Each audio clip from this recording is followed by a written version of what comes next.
Hey, what's going on, everybody? My name is Curtis, and today I want to talk to you all about Derek Rucker, aka the serial puncher from Blue Island, Illinois. So, Derek has found himself in some trouble because Derek has a hard time keeping his hands to himself, especially when it comes to women. So, Derek is out here punching women in the face, he's punching them in the back of the head, and he's spitting on them. Which isn't really surprising when you look at his criminal history, which dates back to 2006. So, let's just look at three things that are part of his criminal history. So, we have assault and battery, we have trespassing, we have stealing, and then when it comes to his criminal history, y'all, this man has over 10 mugshots. Let me say that again. He has over 10 mugshots, and he appears, and this is all alleged, but it does not appear as if he's like in the best space mentally. And so I'm not using that as an excuse. I'm just saying that may kind of like basically explain why he's out here doing some of the things that he is doing.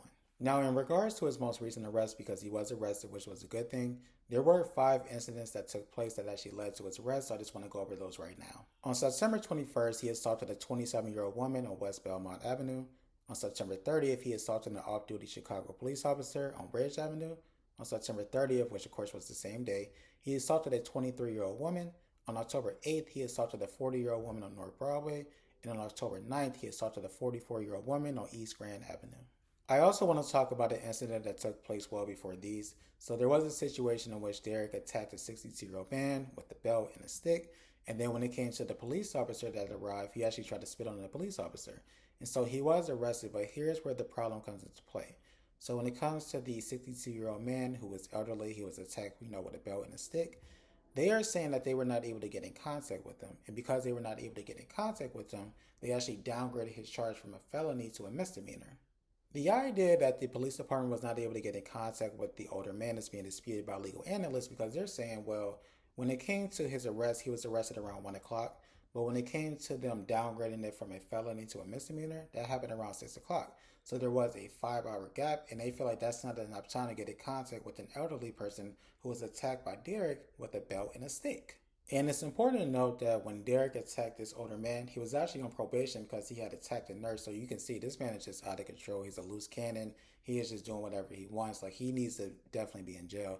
But he was on probation for attacking a nurse. And so the legal analyst is saying that in that particular situation, the city should have notified the state.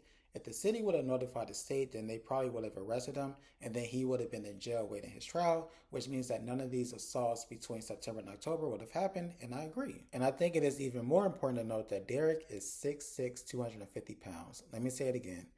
Derek is 6'6", 250 pounds.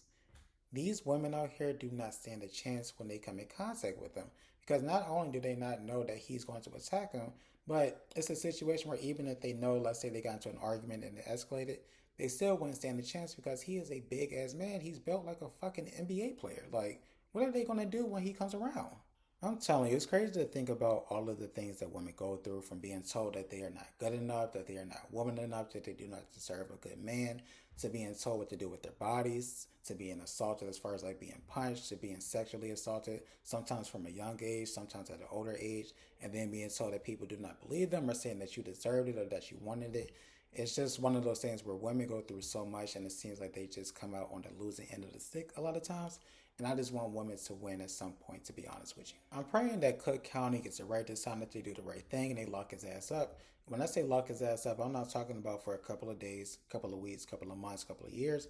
I'm talking 20, 30, 40 plus years. So that way, one, he can learn his lesson, but two, that women can feel safe when they're out and about and not have to worry about a man randomly coming up to them and punching them in the face. And that's everything I have. I really do appreciate you all watching. If you could, please like, comment, share, subscribe. It would be great. Hope you all have a great rest of your day.